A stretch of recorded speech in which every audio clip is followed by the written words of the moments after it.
മിശിഹായിൽ പ്രിയപ്പെട്ട സഹോദരരെ, ഈശോ 12 ശിഷ്യന്മാരെ തെരഞ്ഞെടുക്കുന്നതായി നാം സുവിശേഷത്തിൽ വായിക്കുന്നുണ്ട്. തന്റെ ദൗത്യം ഈ ഭൂമിയിൽ തുടരുവാൻ വേണ്ടിയാണ് ഈശോ അങ്ങനെ ചെയ്തത്.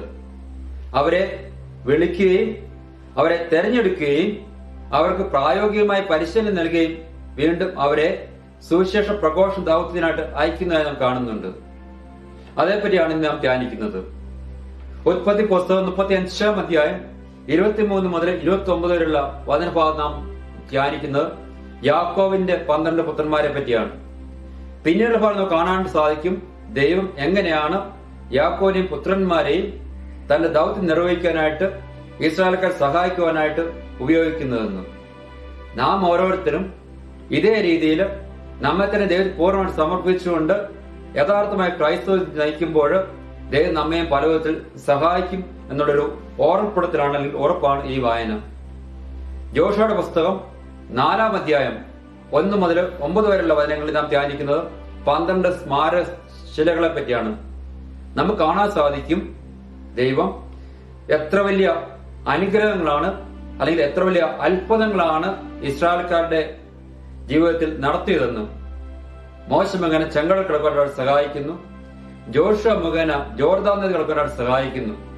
അപ്പോൾ ദൈവം ആഗ്രഹിക്കുന്നുണ്ടായിരുന്നു അപ്പോഴെപ്പോഴും അവർ ദൈവത്തോട് നന്ദിയുള്ളവരായിരിക്കണം. ദൈവം അവർക്ക് ചെയ്ത കാര്യങ്ങൾ അവർ ഓർമ്മിച്ചിരിക്കണം.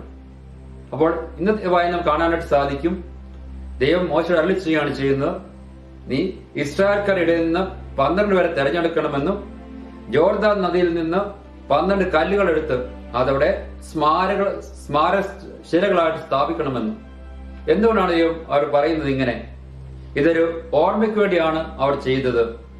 കർത്താവിന്റെ വാഗ്ദാന പേടകം നദി കടന്നപ്പോൾ ജോർദാനിലെ ജലം വിഭജിക്കപ്പെട്ടതായിട്ട് കാണാൻ സാധിക്കും. അപ്പോൾ ദൈവം അവർ വലിയൊരു അത്ഭുതം പ്രവർത്തിച്ചതിന്റെ നന്ദി സൂചകമായിട്ടാണ്, അല്ലെങ്കിൽ ഓർമ്മപ്പെടുത്തലിന് വേണ്ടിയാണ് അവർ ഈ 12 സ്മാരകശിലകൾ സ്ഥാപിക്കുന്നത്. നമ്മുടെ അനുദിന ജീവിതത്തിൽ എത്രയും അത്ഭുതങ്ങളാണ് ദൈവം പ്രവർത്തിക്കുന്നത്. ഇസ്രായേൽക്കാരെ ജോർദാൻ നദി കടക്കുവാൻ സഹായിച്ചതുപോലെ വാഗ്ദാന പേടകം മുഖേന ദൈവം പരിശുദ്ധന്മാരിലൂടെ അല്ലെങ്കിൽ വചനാഭിഷേകത്തിലൂടെ അല്ലെങ്കിൽ കുദാശകളിലൂടെ നമ്മെ ഓരോരുത്തരെയും നയിക്കുന്നു. നമ്മുടെ ഓരോ ദിവസവും. അപ്പോൾ നാം ഓരോരുത്തരും അതിൽ പ്രതിബദ്ധതയുള്ളവരായിരിക്കണമെന്നും നന്ദി പ്രകടിപ്പിക്കുന്നതായിരിക്കണമെന്നും ഈ വായന നമ്മെ ഓർമ്മിപ്പിക്കുകയാണ് ചെയ്യുന്നത്. വെളിപാടിന്റെ പുസ്തകം 21-ാം അധ്യായം 9 മുതൽ 21 വരെയുള്ള ഭാഗങ്ങൾ നാം വായിക്കുന്നത് സ്വർഗീയ ജെറുസലേമിനെ പറ്റിയാണ്. എന്താണ് സ്വർഗീയ ജെറുസലേമിന്റെ പ്രത്യേകതകൾ? ഇപ്രകാരം എഴുതിയിരിക്കുന്നു: 12 കവാടങ്ങൾ, ആ കവാടങ്ങളിൽ 12 ദൂതന്മാർ, നഗരത്തിന് 12 അടിസ്ഥാനങ്ങൾ, അവയിന്മേൽ 12 അപ്പോസ്തലന്മാരുടെ പേരുകൾ. 12 കവാടങ്ങൾ, 12 ദൂതന്മാർ, 12 അടിസ്ഥാനങ്ങൾ, പിന്നെ കുഞ്ഞാടിന്റെ 12 അപ്പോസ്തലന്മാരുടെ പേരുകൾ. മിശിഹായിൽ പ്രിയപ്പെട്ട സഹോദരരെ, ആ സ്വർഗീയ ജെറുസലേമിലേക്ക് നാം ഓരോരുത്തരും യാത്ര ചെയ്യുകയാണ് ചെയ്യുന്നത്. നാം ഓരോരുത്തരും ആ യാത്രയിലുള്ള തയ്യാറെടുപ്പിലാണ്. ഈ ഭൂമിയിൽ വസിച്ചുകൊണ്ട് കർത്താവിന്റെ വചനം പ്രഘോഷിച്ചുകൊണ്ട് അപ്പോസ്തലന്മാരെ പോലെ ജീവിക്കുമ്പോൾ നാം സ്വർഗ ജെറുസലേമിൽ എത്തിച്ചേരുമെന്നുള്ള വളരെ വലിയ ഉറപ്പാണ് ഇന്നത്തെ ഈ വായന നമ്മെ ഓർമ്മിപ്പിക്കുന്നത്. അതുകൊണ്ട് ഇപ്രകാരം എഴുതിയിരിക്കുന്നു: സ്വർഗ ജെറുസലേമിൽ കുഞ്ഞാടിന് 12 അപ്പോസ്തലന്മാരുടെ പേരുകൾ എഴുതപ്പെട്ടതായിട്ട് നാം കാണാനായിട്ട് സാധിക്കും. വിശുദ്ധ മത്തായിയുടെ സുവിശേഷം 10-ാം അധ്യായം 1 മുതൽ 15 വരെയുള്ള തിരുവചന ഭാഗത്ത് നാം വായിക്കുന്നത് അപ്പോസ്തലന്മാരെ അയക്കുന്ന ഈശോ ആണ്. ശിഷ്യ സമൂഹത്തിലേക്ക് യേശു 12 പേരെ വിളിക്കുന്നു. ആദ്യകാല പരിശീലനത്തിന് ശേഷം അല്ലെങ്കിൽ പ്രായോഗിക പരിശീലനത്തിന് ശേഷം അവരെ അയക്കുകയാണ് ചെയ്യുന്നത്. എന്തുകൊണ്ടാണ് അവരെ അയക്കുന്നത്? അവരുടെ സുവിശേഷവൽക്കരണം അല്ലെങ്കിൽ ദൗത്യം എങ്ങനെ നടക്കുന്നുണ്ടെന്നും അതേപറ്റി ഒരു അവലോകനം ഈശോ നടത്തുകയാണ് ചെയ്യുന്നത്. 2 കാര്യങ്ങളാണ് അവരെ ഈശോ ഓർപ്പിക്കുന്നത്. എന്താണ് അവരുടെ ഏറ്റവും വലിയ ദൗത്യം? നഷ്ടപ്പെട്ടു പോയ കുഞ്ഞാടുകളെ തിരിച്ചു കൊണ്ടുവരിക എന്നുള്ളതാണ്.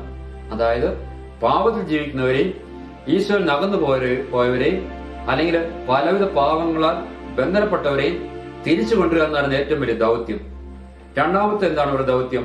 എല്ലാറ്റിനും ഉപരിയായി ഈശോയിൽ ആശ്രയിക്കണം, പൂർണ്ണമായിട്ട് ഈശോയെ ആശ്രയിക്കണം എന്ന് ഈശോ അവരെ ഓർപ്പെടുത്തുകയാണ് ചെയ്യുന്നത്.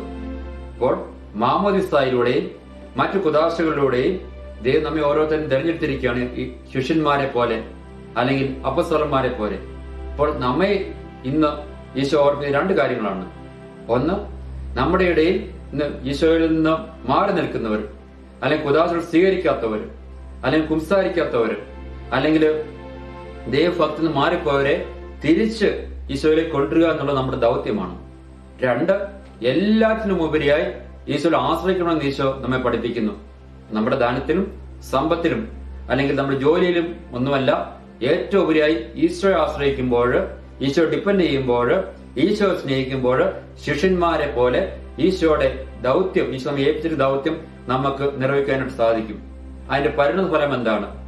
വെളിപാട് പുസ്തകത്തിൽ നാം കണ്ടു, കുഞ്ഞാടിന്റെ 12 അപ്പസ്തലന്മാരുടെ പേരുകൾ സ്വർഗ ജെറുസലേമിൽ എഴുതപ്പെട്ടിരിക്കുന്നു.